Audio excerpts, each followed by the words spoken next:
Welcome to the Port City Plate Podcast, presented by the Bienville Bites Food Tour. The Port City Plate Podcast is serving up the food, history, and people of Mobile, Alabama for people who love the Port City. I'm your host, Chris Andrews, and today is one of the most special episodes I think we've ever had.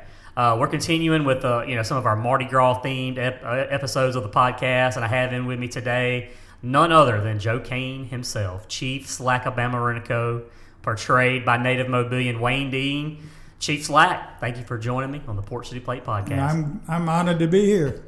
Well, I want to get into, like I said at the beginning, we talk about food, and we talk about history and people, and certainly you represent history and people of Mobile, but just kind of tell me about Joe Cain, from your perspective. Who was he, and what was your significance on Mobile's history? Okay. I would have loved to have met Joe Cain just from what I've learned about him in doing research and in doing the book for the Marching Society, Have a Good Time But Don't Get Bad. He was probably a very multifaceted person, maybe much like you, Chris. He worked as the clerk of the city market. Now that's where the History Museum of Mobile is now. But he wasn't just a clerk; he actually ran the market. Clerk is kind of a term we throw around today as somebody that comes to a counter and serves, waits on you. But he was the man that actually ran the market, controlling all the vendors and anything to do with the market. So he had a little bit more important role than just what we know as a clerk. But he was also a man that rented wagons, and as a kind of a side. Even back in his day, people had a side to make things go. So he rented wagons, and that becomes significant later in some of his Mardi Gras Carnival history. But in later years, he became known as the town wit, and it became very apparent in later years again when we talk about some of his Mardi Gras things, why they called him that, because of some of the things he came up with. But even before his Mardi Gras connections, he was known as a town wit. I imagine him as a guy that could be walking down Royal Street or Dolphin Street or any street in Mobile and running up on some of his buddies and just joking around and coming up with all kind of, I call it crazy talk, but just fun stuff. But he was that type of a man. Right. I've always been kind of or found it interesting that reading about some of his history, that he was infatuated with Mardi Gras societies even as a teenager. Yes. And supposedly started a Mardi Gras or a mystic society. Yes. As a teenager. Yes. And that's one of the things that and you just said the same thing. Mardi Gras society. It was actually a mystic society because Mardi Gras societies weren't in existence at that time. There was a group that formed in Mobile. Ultimately, I won't give the history of those. We'd be here, quite a while just talking about them. But the Cabellian Deranking Society, known as the Cows, they were the first mystic society anywhere. And some of their members ultimately went to New Orleans and helped found the Mystic Guru Comus some 20 years later. But the Cows were on New Year's Eve. Mobile was a booming town for trade in those days. The population exploded during the winter. People from the north would come down to buy and sell cotton and other goods. So New Year's Eve was a major holiday, even in other parts of the country. But it was celebrated with visiting, and the gentlemen would visit the ladies on New Year's, and he had some of that in Mobile too. But it was natural that when these group of guys got together and celebrating this New Year's Eve, going on ships and tasting fares from what the captain had and drinking their wares, that they wanted to continue to celebrate. So they formed the Cabellians. Another group came shortly after them, the Independent Strikers, of the Strikers Independent Society, which is still, ironically, still in existence today, although they do not parade. Well, as you mentioned, Chris, Joe was a young boy doing all of this. Even, really, when the Cows started, he would have been in his single-digit age. But by the time he became 14, he had gotten to a point that he really liked these mystic societies. And they were truly mystic. You would not know who they were. They were totally masked. And they would present rolling tableau. Didn't throw anything, separate it from today's Mardi Gras. And he was one of the founders of what we know as the TDS, or commonly called the Tea Drinker Society. Now, we're not sure if that meant that they never drank anything as strong as tea, or they never drank anything as weak as tea, but it had something to do with their youth. It could have been, a lot of their members could have been underage. Joe was 14. And they started parading on New Year's Eve as well. So you had 3 mystic societies on New Year's Eve parading through the town of Mobile, the city of Mobile. It wasn't very big in those days. And Joe was just absolutely fascinated with all of that. And I guess the time of the Civil War, all this ceased, right? Pretty much. Most people think everything just quit, but there were some of the all of these mystic societies, as some of them today have a charity side, and they would go to the orphan's home and present gifts of money before their parade or after their parade, before their ball. And a lot of that continued all the way through the war. They would show up at the homes, maybe a singular person, and present, as they called it, their purse. And it was delineated in later newspaper articles. These mystic societies sometime were among the top 2 or 3 donors to the orphanage home, which tells you that these were, again, at that time all men, but men that were concerned about their city. Right. And but when the war came, most all of the outdoor public type of events ceased. There were some small private parties, and these groups, some of them continued to meet, but again, you have to think that a lot of them were involved in the war.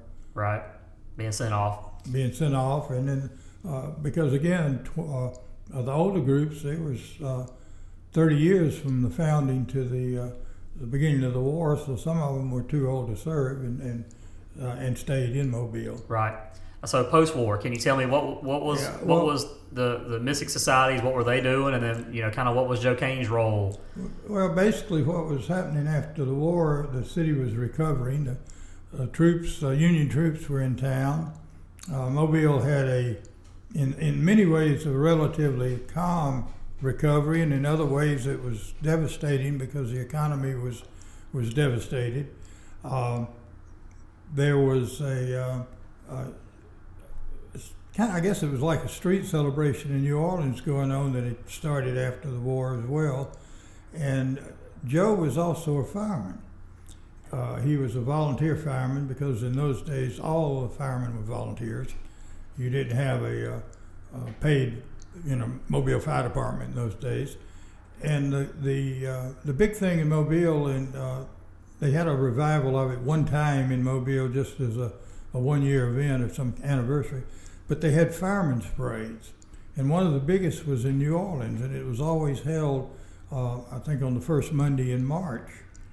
So Joe and a lot of his fellow firemen and their wives went to New Orleans for this big celebration, and we know that for a fact because his name is listed in the paper articles over there, the Time-Picayune, of being in existence. And evidently he stayed over the next day, which was Mardi Gras Day in that particular year, and saw the street celebration of just people out there. Not parades, not mystic societies, not any of that type, just people out celebrating in the streets, so like you would any other festival. And he liked that. So when he came back to Mobile, when we got back to Mobile, he was determined to do something like that was for the people. And he formed a little group called the Lost Cause Minstrels, or the LC Minstrels. And it was composed, depending on what historian you read or what articles you read, it could have been anywhere from 6 to 16 men. But basically the core of it was that they played music, but they were not good musicians, or they didn't play together. It's like a movie I worked in one time. Find me a band that had been together 20 years but still can't play. And they would always go, the minstrels, and that's why they had the minstrels in their name. They would always stop at the Mobile Register, wherever their office was located, and serenade them with this discordant music. But they formed the Minstrels, LC Minstrels, and the first year I think they were decked out as monkeys.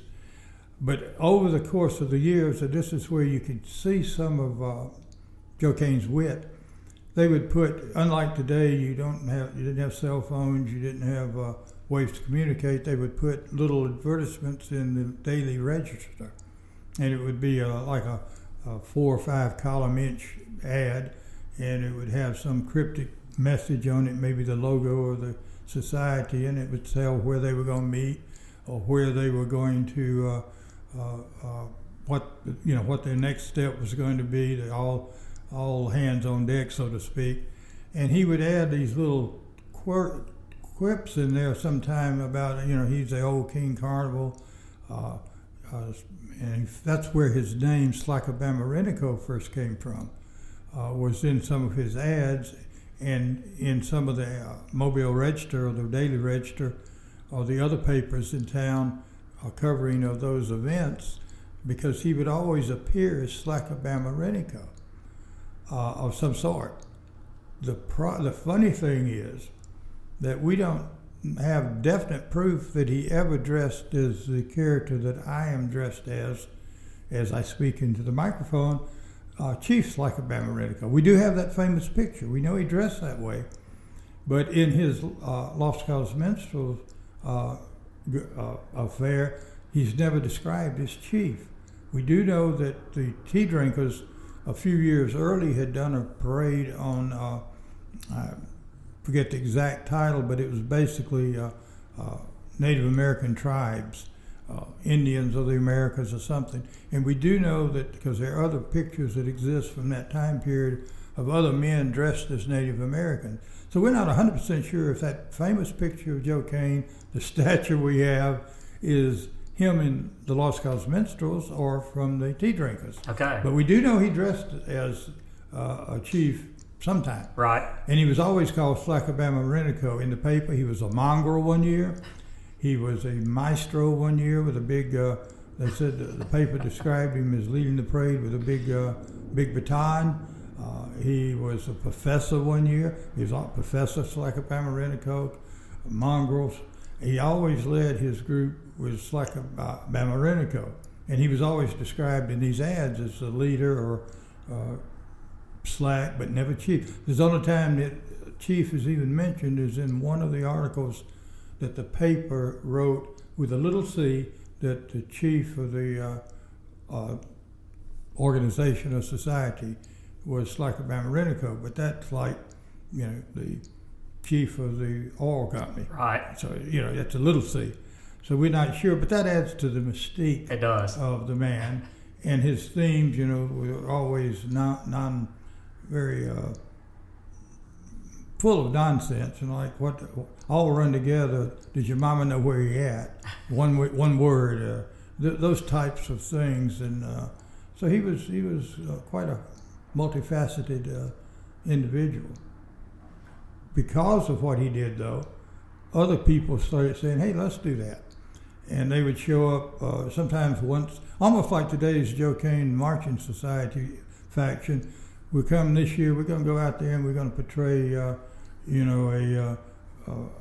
group of hunters or a group of Iron Men. And they may show up only one time in those parades, and then next year they may be something else. Right, you never know, yeah. And that was because of the influence of Joe Cain. Let's go out there and do something in the streets and have fun. Yeah. Ironically, one of the groups that's celebrating their 150th year, the Knights of Revelry, KOR, it's pretty good knowledge that they may have begun as a group of teenagers riding horses during a Mardi Gras day, a Fat Tuesday, called the Gumdrop Rangers, as youth. which was not uncommon in those days to have societies pop up that were underage, and they would have to be chaperoned. And then if they stayed around, they sometimes became some of the oldest mystics in that's interesting. Today. I didn't realize that. Yes. So Joe Cain, there's a lot of stories out there in Mobile. Yeah, there is. And I'm glad we get to do this. This is hopefully another just a medium for people to find out about these kind of stories. And ask questions and dig into history. So Joe Cain dies. He's buried with his wife. I mean, I guess it's nothing unordinary, right? No, he retired from his job at the city market. He still kind of mingled in his rental of wagons. He used to rent wagons to some of the mystic societies and other groups. There's a big story, a funny story about how he met his wife, but we had to take a while to go through. We'd do that another podcast. Right. But he retired and he moved to Barrel of Battery, and the house that he lived in still down there, still occupied by, ironically, the descendants of Joe Cain. Been altered, over the years, obviously. So he died and buried and kind of forgotten. And historians started writing about him and picked up bits and pieces, and there's a picture of him as famous Chief Slack appeared in some early histories of Mobile, but that's basically what it was. It was a picture with a little caption and not much else. Then comes along Julian Lee Rayford, and Julian Lee Rayford he wrote a lot of things, but he was more of a folklorist than he was a historian. He collected chants. Matter of fact, Burl Ives on the liner notes of the album that Judy, they called him Judy, so I'll call him Judy because I knew him. Burl Ives wrote that he was one of America's greatest folklorists. Really? One of his things, he collected chants and calls of like the dock workers or the people coming through the streets selling knives to be sharpened or loading the docks, and he'd ride on boats on the Mississippi River and get the chants from the seamen, and when they threw the weights over to determine how many fathoms as deep it was, go to the West Coast. He collected all these chants, and he recorded an album. It's probably it's hard to find now. I have a copy. 33 1/3, that type of album of all his chants, and he used to do presentations at meetings here in Mobile, chambers, and do his chant. Library at one time had a video recording of him doing chants at one of their presentations. If you can find one of those, you need to listen to it. It's pure Americana, it's pure, and a lot of Mobile stuff. But because I say he was a folklorist, he would write stories. One of the first ones I got of his was Whistling Woman and Crowing Hen, which is about the bayou, and a lot of the chants and things that he picked up on the bayou. And he would write in his books like, Joe so-and-so told me the story while we were sitting on a bench in Cote Inn. And so that was his way of documenting history. But he got a hold of Joe Cain, the name Joe Cain, and the Chief Slacabamarinico image. And at the time, a lot of publicity was being given to Michael Kraft, who was the founder of the Cowbellians. And Michael Kraft deserves that. He was actually the man that helped to start the first mystic society anywhere. And he was from Pennsylvania, as Joe Cain's family was. But Michael Kraft was getting a lot of publicity as being the founder of the cows, and Mobile was called the mother of mystics, which they should be. But he thought Joe Cain was being shortchanged. He was kind of delegated to a little corner of a book somewhere. So he wanted to make Joe Cain well known. And he also wanted to revive, because by that time, and this is after World War II, when in Mobile especially, the masking of the population on Mardi Gras Day became pretty much extinct. I remember as a child a little bit still going on, but by the time of the 50s and 60s, there was really 1950s and 60s, there was no real public celebration except to come down and watch parades. And I mean, that's fun too. But he wanted Joe Cain to be known, and he wanted to revive a people's celebration. So he got the idea that let's dig up Joe Cain, bring him back to Mobile, and rebury him in the Church Street graveyard, and form a people's celebration around that. He told me, and he later put it in writing in some of his, used to write newspaper articles for the Mobile County News, which was a paper out of Ballavatry. It took him about 11, 12 years to get all the signatures from family. I know he told me one day he came by the house, he said one guy had to die before he could get that because, the family, I don't want, great-granddaddy dug up. That's right. But anyway, so they finally got all the approval, and the approvals on the Mobile side, and they had him disinterred and his wife. And the story is we have no other documentation except Judy's word for this, that he was there, and we know he was there for the disinterment. And of course, it was a wood coffin, and it was basically gone. There were some metal pieces of the hardware that were salvaged, and a key that opened the casket. Judy wore the key around his neck for years after that, and then when Judy died, he gave it to the Comic Cowboys, so they have it somewhere. Parts of the casket are now in the History Museum of Mobile. But anyway, the story was that Judy said when they got the casket or the coffin, started digging in, that of course it was all apart, and he looked down and there was Joe Cain's skull, and there was a root growing up through his eye socket. And he said he lovingly, and he used that word, lovingly, reached down, picked up the skull, slowly got the root out, shook the dirt off, and held it up to the sun. And again, adding our part of the myth to that, we say that's when Joe Cain passed the feathers of Chief Slack to him, when he looked through that skull. And they brought it back, put it in the casket with, they're both in the same casket now, he and his wife Elizabeth, and they buried him over against the west wall of the Church Street graveyard. That was that first procession in 1967. So the disinterment was in 66. Okay. Had a very small funeral procession, as he called it, to the grave, had invocations, speeches by, I think, a Catholic priest did the invocation, Martin Johnson, who was a Social Security man, famous in his own right for narrating Mardi Gras balls and being Santa Claus on the radio and a lot of things, did a little talk. And basically that was it for that year. Judy wanted it to continue every year. But in the off season, as I call it, somebody said, well, Joe Cain, his parents are buried in Church Street Graveyard. Joseph Cain, and there's even a book that said, way back, that said that was this Joe Cain, but it wasn't, it's his parents. So they decided, let's move him over near his mom and pop. Well, in the off season between carnivals, they dug him up again, as I say, hauled him across the graveyard and reburied him, both him and his wife.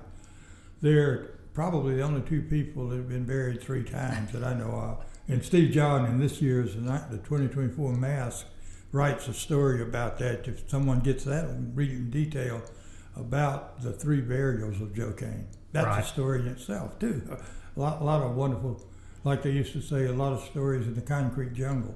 There's a lot of stories in the South Alabama about Carnival and Joe Cain. So that's how he ended up there, where he is today. And almost everything was donated because Judy didn't have any money to speak of.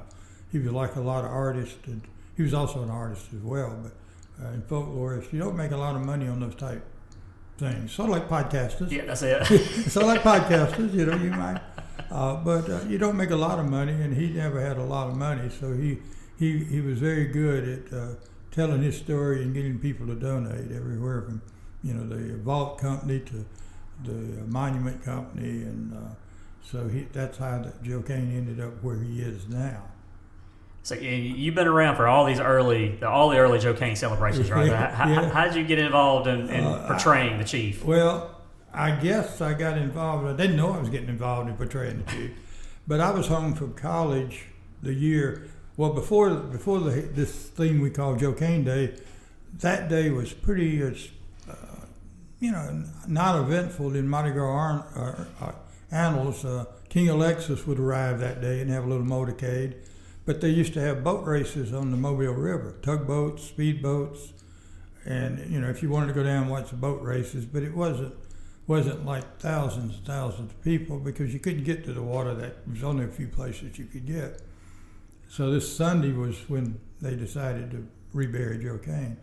I was home from college and I heard about it, I guess from the paper, and I said, well, I think I'll go down. I'm interested because I had written some little, I call them books on Mardi Gras, very crude in those days because I wasn't that good of a writer. I don't know if I still am, but anyway. So I went down and coached my mother to come, and my aunt and was in town from up in Clark County, and my cousin. So they went down, and I got, actually marched in that first reburial. I'd say probably wasn't more than 100 people, so they had the Excelsior Band, obviously, and a Surrey where they had the city, I think he was a town clerk at the time, he was driving a Surrey, riding in it, and a lady from the library named Jimmy McWhirter. And she has a story too, because at the time she had told, I found out about this later, because she was dressed as a widow. And she had told Judy Rayford, said, well, if we're going to rebury the boy, he needs to have a widow, even though they're reburying his wife at the same time. Again, Mardi Gras stories. It's great.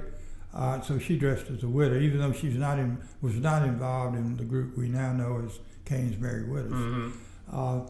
But it was a very small procession and very well. The next year, even though Judy wanted to continue, there was just not a whole lot of interest. And as he said, didn't have money to pay the band. So they basically had a photo op in the cemetery, and I went down to watch that. By '69, it had started building up a little more momentum, and then Judy portrayed the chief for those 2 or 3 years with kind of a bonnet and almost like a poncho over his body, and his little dog Rosie. He always wanted to make sure Rosie was in there. Said Rosie's the only dog ever led a parade. But in 1970, he decided it was time to try to make the next step, and he picked Red Foster, who was a fireman. He was a fire inspector later in life. He was always the one in those days that fired the cannon to start the deep sea fishing rodeo. He did a lot of things. He was a member of one of the Mobile Mystic Societies, but he picked Red to be the next chief. But he told Red, he said, now, don't dress like Joe Cain did. He said, people in Mobile won't understand who you are. It's not time. So he wanted him to dress like a Indian from the cowboy and Indian movies, the typical Plains Indian. So Red, his real name was James B. or JB or Jimmy, but everybody called him Red because in his youth he had red hair, obviously. Well, not obviously, but that's what he had. But anyway, he borrowed a costume from the crew of Columbus, one of the board members, because they dressed in that type of Native American dress, and he wore that. So he looked like, and it was satin.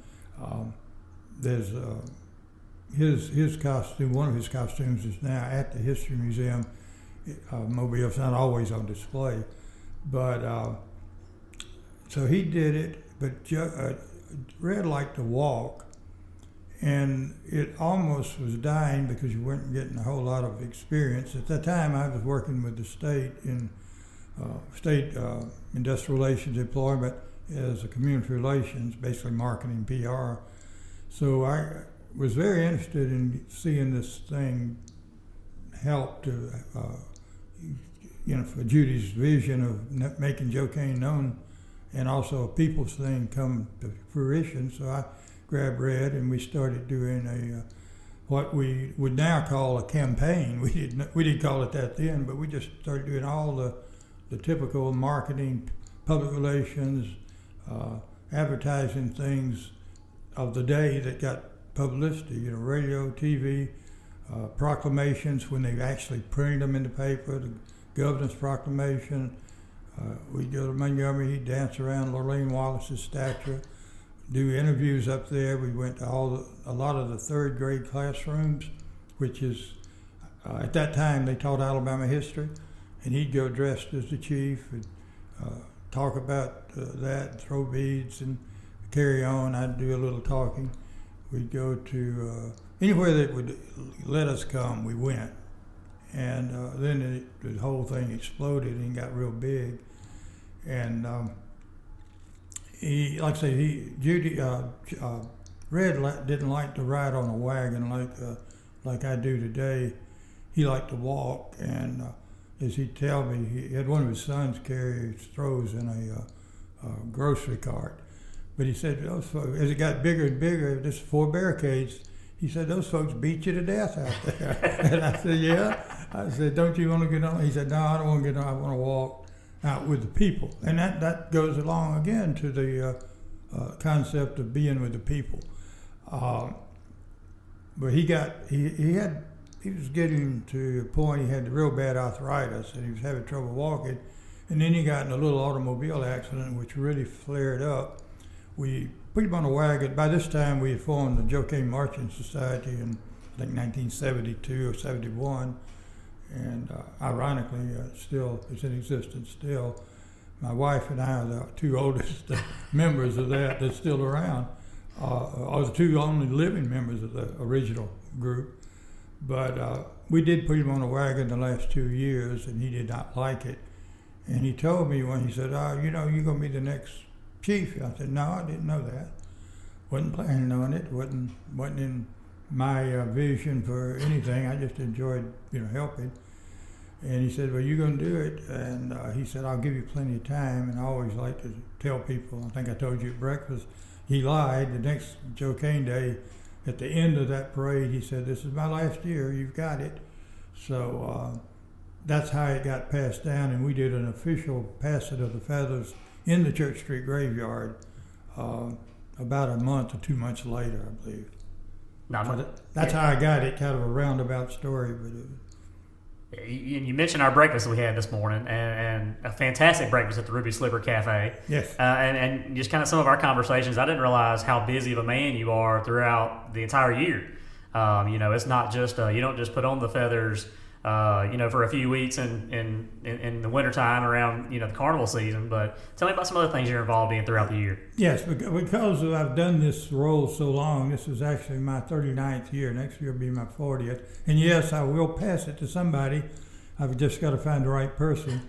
But because I've done it so long, people, we took care of what Judy Rayford wanted. We got the name of Joe Cain well known. He's known, far and wide now. There was even a Joe Cain celebration in Nevada at one time on Joe Cain Day.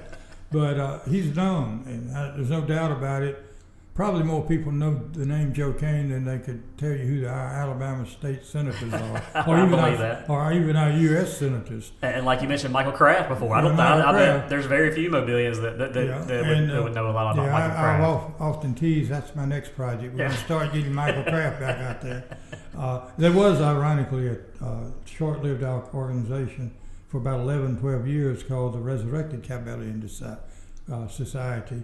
Deraking Society, and they threw cowbell-shaped doubloons. Only groups ever done that. But anyway, getting back to because I'm so well known, I get recognized in and out of garb or costume, and now he and I use him because Chief Slack gets invited to things throughout the year. I don't know how many times, and my joke is that he gets invited to places I don't get invited to.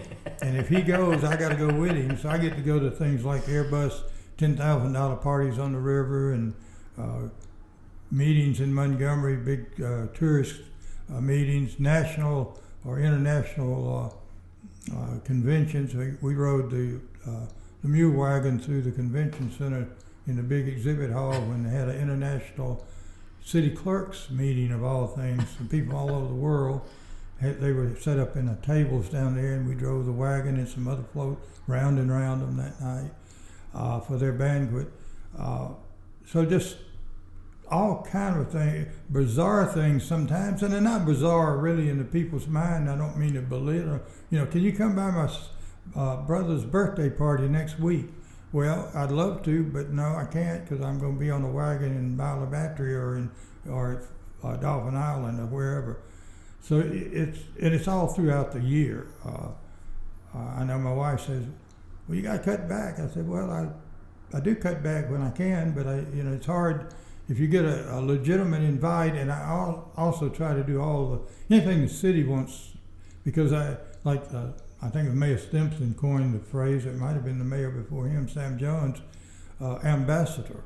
And when you're representing the city of Mobile in that way, I mean, they got the character statue in the park over there. You try to do anything that the city would like you to do if it's a city function. Except doing election time. Right.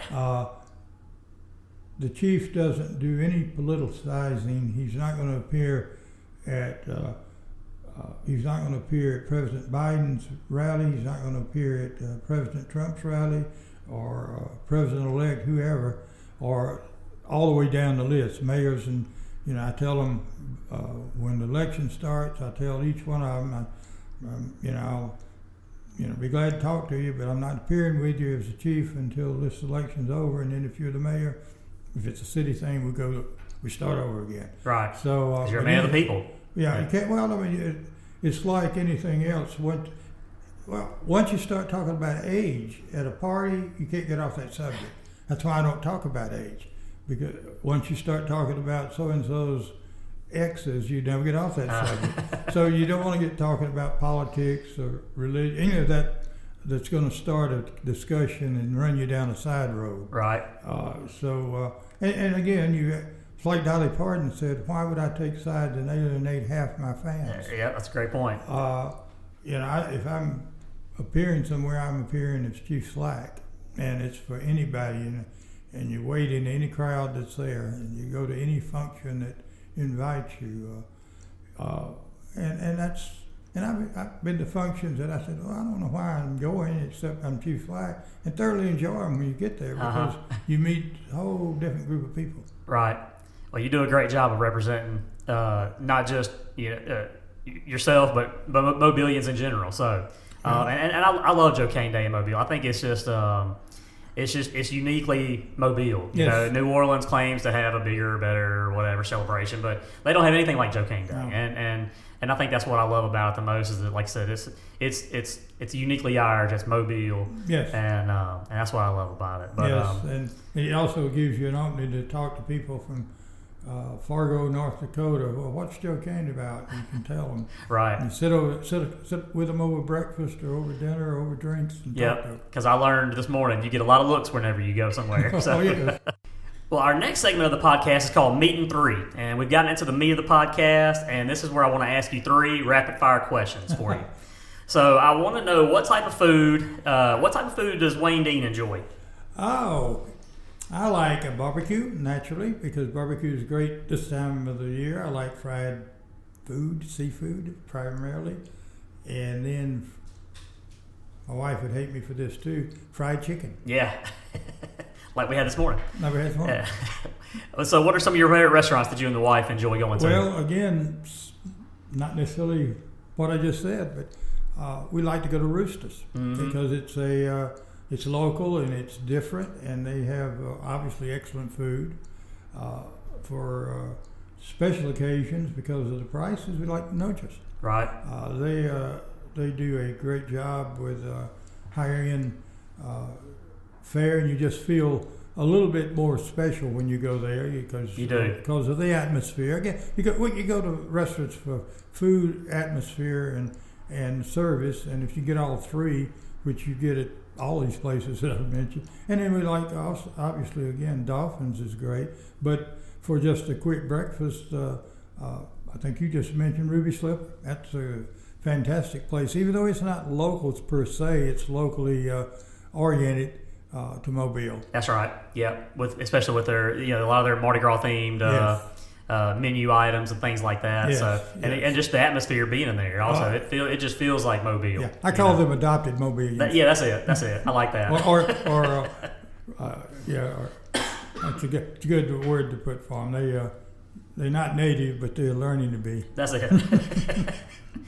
In any of your readings or about Joe Cain, have you come across anything food related when it came to him? Not really. I mean, he was. I just imagine he just ate what the folks ate at that time. And when he moved to Balabatry, I know he ate shrimp, and he loves seafood down there. Right. A lot of his family, a lot of his children were involved in the seafood industry, and actually had companies that dealt with that. So okay. I'm sure that was probably his most favorite, because why do you relocate to Balabatry if you don't like seafood? Right. And I imagine him working at the city, the Southern Market. Yes. I would imagine that I'm sure people were always giving him things. Try this, maybe where they could become a vendor there or something like that. Sure, I'm sure. because he kind of controlled that and ran it, and being the type of man that I think he was, he probably knew every restaurant in Mobile. Right. And probably even ate there, but I've never seen anything that. Hopefully somebody will find one. That would be great. If you like the food of Joe Cain, that would be a good story. But I've never seen anything, and of course, by the time I got old enough to talk to some of the family members, none of the family members remembered him too much. They could talk about those type of details. Right.